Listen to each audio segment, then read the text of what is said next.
buzgan kuygaşka çoğu düşüp kırk boldu.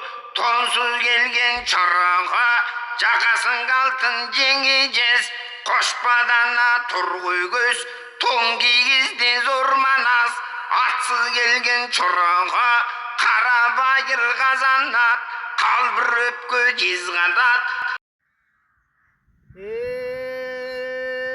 At semiri bık boldu, halamdı buzgan köygaşka, çoğuluşup kırk boldu, tonsuz gelgen çoroğu, jakası altın jengeceğiz, koşpadana torgoy göz, keleme boto keng jaka, kerişe giyse ol ötpöz, ton giygizdi zor manas, atsız gelgen çoroğu, arkar ayak cezbilik, arkası biyik zeri bas, Argımaktan bir kança, adırlı yerden oyu bas, alısqa minse joru bas, kara bayır kazanat, kaldırıp göcez kanat, kamış kulak son duyak, kara bayır türsüldük, çarşabagan gürsüldük, at mingizdi zor manas.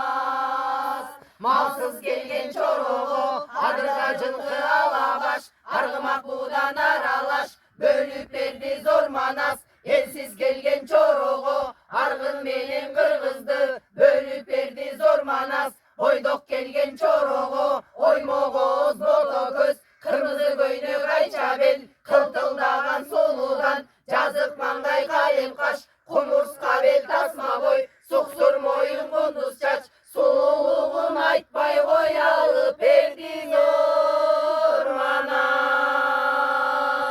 Üysüz gelgen çoroğu, jabığının ayağın, jibekten çaçı tüydürgön, tündüğün ayın idirgen, bosoğusun gümüştön, borum salıp çiğdirgen, tasma çilek tarttırır, 40-50 kız gelinge, kırmızı menen çırmatkan, uğuk menen kerege, 18 türlü sırdatkan, 12 kanat aksaray, saltanatı bir dalay, ordu verdi zor manas, Ayköl manas barında, oronpoy salıp ordatıp, çatıraş oynup dang salıp, köksürösün börktörün, ırgap jatıp kalıştı,